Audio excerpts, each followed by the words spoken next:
किसान आंदोलन पर कल फिर सुप्रीम कोर्ट में सुनवाई। मामला देशव्यापी है, इसीलिए किसानों और सरकारों के बीच एक कमेटी बने। सुप्रीम कोर्ट में सुनवाई के दौरान जजों की टिप्पणी, राष्ट्रीय मुद्दों को सहमति से सुलझाना चाहिए। प्रदर्शनकारी किसान संगठनों को नोटिस भेजेंगे। ग्वालियर में कृषि मंत्री नरेंद्र सिंह तोमर का बयान, कृषि कानूनों से किसानों की समस्याओं का समाधान होगा। आंदोलनकारी किसान नेताओं ने लिखित में सरकार के प्रस्ताव का जवाब दिया। चिट्ठी में लिखा, पहले ही बातचीत में सारी बातें कह चुके हैं। सरकार से अपील की किसान आंदोलन को बदनाम न करें। किसान नेताओं ने चिट्ठी में साफ शब्दों में सरकार से कहा, सरकार दूसरे किसान संगठनों से समानांतर बातचीत करना बंद करे। किसान नेता सतनाम सिंह पन्नू का बड़ा बयान, कहा प्रधानमंत्री किसान नेताओं के साथ बैठक करेंगे तभी अगली बातचीत होगी। किसान नेता ने कहा, जब प्रधानमंत्री कृषि कानूनों की तारीफ कर रहे हैं तो कृषि मंत्री क्या फैसला करेंगे? हम हर उस बैठक का बहिष्कार करेंगे जिसमें प्रधानमंत्री नहीं होंगे। कल किसानों की महापंचायत, तय होगी आगे की रणनीति। किसान नेता राकेश टिकैत का ऐलान। 20 दिसंबर को किसान संगठन शहीद हुए किसानों को श्रद्धांजलि देंगे। सुबह 11 बजे से दोपहर 1 बजे तक गांव और तहसील मुख्यालयों पर दी जाएगी श्रद्धांजलि। किसान आंदोलन का आज 21वां दिन। दिल्ली नोएडा चिल्ला बॉर्डर पर किसानों ने फिर किया चक्का जाम। नोएडा से दिल्ली जाने वाले रास्ते बंद। 13 दिसंबर को राजनाथ सिंह से मुलाकात के बाद दिल्ली के चिल्ला बॉर्डर से हटे थे आंदोलनकारी किसानों ने इंडिया टीवी से कहा, जब तक तीनों कृषि कानून रद्द नहीं होंगे रास्ते जाम रहेंगे, आंदोलन भी जारी रहेगा। दिल्ली नोएडा बॉर्डर जाम होने से भारी ट्रैफिक जाम, गाड़ियों की लंबी कतार लगी। हरियाणा के मुख्यमंत्री मनोहर लाल खट्टर से मिले 4 निर्दलीय विधायक, किसानों के मुद्दे को जल्द हल करने की मांग की। एआईएमआईएम के चीफ असदुद्दीन ओवैसी ने लखनऊ में की सुहेलदेव भारतीय समाज पार्टी के अध्यक्ष ओम प्रकाश राजभर से मुलाकात। यूपी में 2022 में होने वाले विधानसभा चुनाव पर चर्चा की। ओवैसी के यूपी प्लान पर बीजेपी का हल्ला बोल। मंत्री मोहसिन रजा ने कहा, देश तोड़ने वाली पार्टियां एक प्लेटफॉर्म पर आई हैं। यूपी के मुख्यमंत्री योगी आदित्यनाथ का दिल्ली के सीएम अरविंद केजरीवाल पर वार, कहा कोरोना काल में यूपी ने लड़ी दिल्ली से बेहतर लड़ाई। ओवैसी का ममता बनर्जी पर हल्ला बोल, कहा ममता पहले अपने घर को संभाले, ओवैसी को कोई खरीद नहीं सकता। ओवैसी के बयान पर ममता का पलटवार, कहा मुस्लिम वोटर आपकी जागीर नहीं है। पश्चिम बंगाल के पूर्व मंत्री शुभेंदु अधिकारी ने फिर की रैली, कहा मुझ पर 11 बार हमला किया गया लेकिन जनता का आशीर्वाद मेरे साथ है। शुभेंदु अधिकारी को लेकर ममता सरकार की मंत्री ब्रात्या बसु का बयान, उनके जाने से पार्टी को बड़ा नुकसान होगा। मुकुल रॉय का दावा, विधानसभा चुनाव में टीएमसी को 100 सीट भी नहीं मिलेंगी। Mumbai metro car shed project को मुंबई हाईकोर्ट ने रोका, उद्धव सरकार को झटका। केंद्रीय जल शक्ति मंत्री गजेंद्र सिंह शेखावत से आंध्र प्रदेश के मुख्यमंत्री जगनमोहन रेड्डी ने मुलाकात की। पोलावरम सिंचाई परियोजना पर चर्चा। केरल नगर निकाय चुनाव की काउंटिंग जारी। शुरुआती रुझानों में एलडीएफ को बढ़त, यूडीएफ दूसरे, एनडीए तीसरे नंबर पर। केरल निकाय चुनाव के नतीजों से बीजेपी उत्साहित, कार्यकर्ता जश्न मना रहे हैं। महाराष्ट्र के सीएम उद्धव ठाकरे ने राज्य के प्राचीन मंदिरों के संरक्षण के लिए फंड का ऐलान किया, कहा विपक्ष को आएगी समझ, शिवसेना ने नहीं छोड़ा हिंदुत्व। उद्धव ठाकरे के ऐलान पर बीजेपी के नेता देवेंद्र फडणवीस ने चुटकी ली, कहा हालात यहां तक आए, शिवसेना को अपने हिंदुत्व के एजेंडे को साबित करना पड़ रहा है। पूर्व राष्ट्रपति प्रणब मुखर्जी के संस्मरण को लेकर भिड़े उनके बेटे और बेटी। अभिजीत मुखर्जी ने कहा, मेरी मंजूरी के बगैर किताब प्रकाशित न हो। अपने भाई अभिजीत मुखर्जी पर भड़की शर्मिष्ठा मुखर्जी, कहा सस्ती लोकप्रियता के लिए कोई संस्मरण का प्रकाशन रोकने की कोशिश न करे। 17 दिसंबर को दिल्ली विधानसभा का एक दिन का सत्र। तीनों एमसीडी में 2400 करोड़ रुपए की कथित घोटाले पर चर्चा होगी।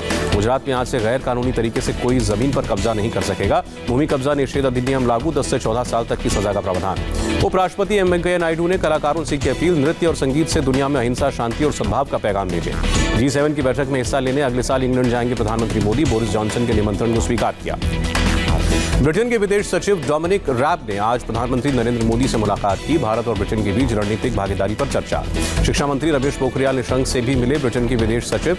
एजुकेशन पर चर्चा हुई। 1971 के युद्ध में पाकिस्तान पर जीत के 50 साल पूरे। प्रधानमंत्री मोदी ने वॉर मेमोरियल पर शहीद सैनिकों को श्रद्धांजलि दी। विजय दिवस पर विजय शांति यात्रा। नेशनल वॉर मेमोरियल पर प्रधानमंत्री मोदी ने स्वर्णिम मशाल प्रज्वलित की। नेशनल वॉर मेमोरियल पर 4 मशालें जली। परमवीर चक्र और महावीर चक्र विजेताओं के गांव समेत देश के अलग अलग हिस्सों में ले जाई जाएंगी मशाल। पाकिस्तान पर महाविजय के 50 साल पूरे होने पर एक खास लोगो स्वर्णिम विजय वर्ष रक्षा मंत्री ने जारी किया। रक्षा मंत्री राजनाथ सिंह, सीडीएस समेत तीनों सेना प्रमुखों ने दी शहीदों को श्रद्धांजलि। सेना के शौर्य पर हिंदुस्तान को गर्व हुआ।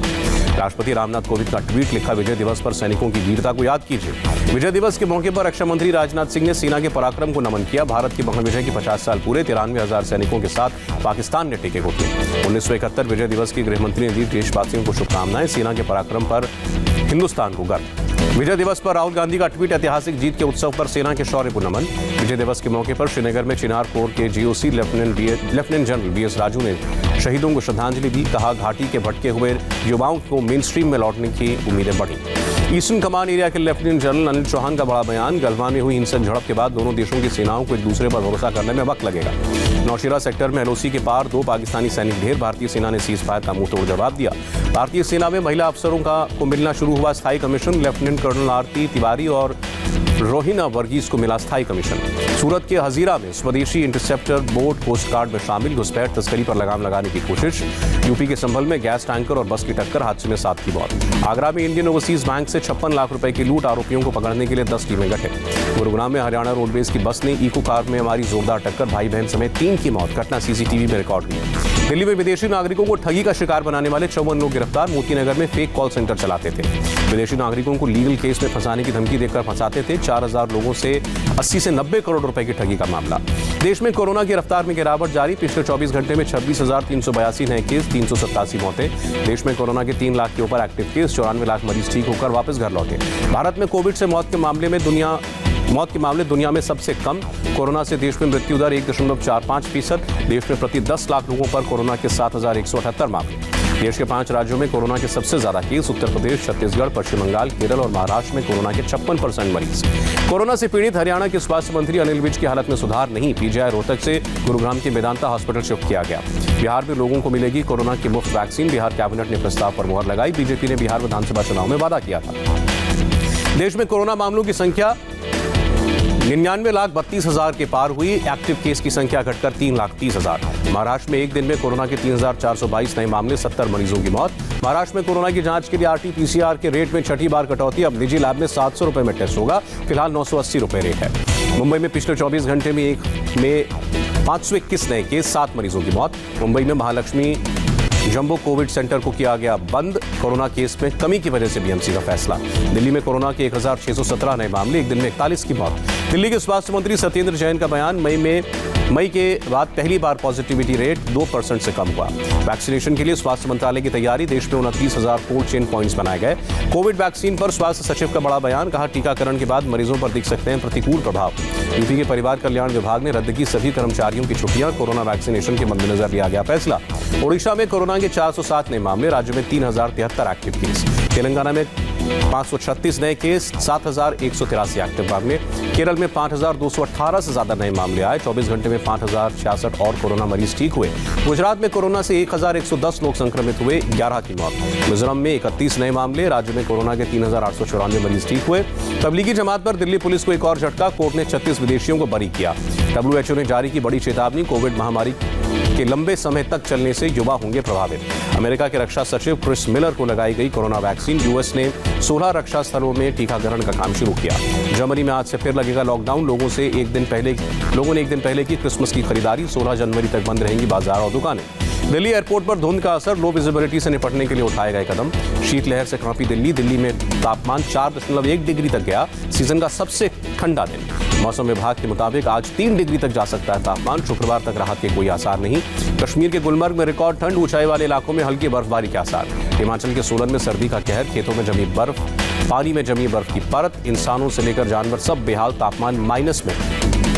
कृषि कानून पर प्रदर्शन के दौरान महात्मा गांधी की मूर्ति को क्षति पहुंचाने पर अमेरिका सख्त। व्हाइट हाउस के प्रेस सचिव काइले मैकनी ने कहा, गांधी का अपमान नहीं सहेगा अमेरिका। नेपाल का प्रसिद्ध पशुपतिनाथ मंदिर आज से श्रद्धालुओं के लिए खुला, कोरोना की वजह से 9 महीने से बंद था। भारत पाकिस्तान के बीच सद्भावना बनाने में लगे शदानी दरबार के संत 46 श्रद्धालुओं का जत्था पहुंचा पाकिस्तान। मंदिरों और गुरुद्वारों का दर्शन करेंगे। 21 दिसंबर को वापसी होगी। अफगानिस्तान के घोर प्रांत में आतंकियों ने कार में स्टिक बम का इस्तेमाल करके उड़ाया, डिप्टी काउंसिल हेड समेत 2 लोगों की मौत। गिलगित बाल्तिस्तान में इमरान के खिलाफ गुस्से में लोग, पुलिस प्रशासन ने कई दुकानों को ढहाया। सऊदी अरब के जेद्दा में तेल टैंकर में विस्फोट, किसी बाहरी चीज के टकराने से ब्लास्ट हुआ। रूस में वृद्धाश्रम में आग, 11 बुजुर्गों की दर्दनाक मौत। ऑस्ट्रेलिया के न्यू साउथ वेल्स में बाढ़ का अलर्ट, हजारों नागरिकों को घर छोड़ने को कहा गया। लगातार दूसरे महीने निर्यात में गिरावट, नवंबर में करीब 9% घटा निर्यात। कानपुर के मंदिरों में बढ़ती ठंड का असर, देवी देवताओं की मूर्तियों को गर्म कपड़े पहनाए गए, गर्म दूध और मेवे का लग रहा है भोग। लेह लद्दाख में लोसर त्योहार की धूम, नए साल के स्वागत की तैयारी में लोग। बंगाल के वीरभूम में क्रिसमस की तैयारी, सैंटा और क्रिसमस ट्री से सजी दुकानें। तमिलनाडु के लक्ष्मी साई के नाम बना रिकॉर्ड, 58 मिनट में 40 खाने के आइटम बनाए। हॉकी के महान खिलाड़ी मेजर ध्यानचंद पर बायोपिक बनाने का ऐलान, अभिषेक चौबे करेंगे निर्देशन। और आर माधवन की तमिल फिल्म मारा 8 जनवरी को अमेजॉन प्राइम पर होगी रिलीज। मलयालम फिल्म चार्ली का रीमेक।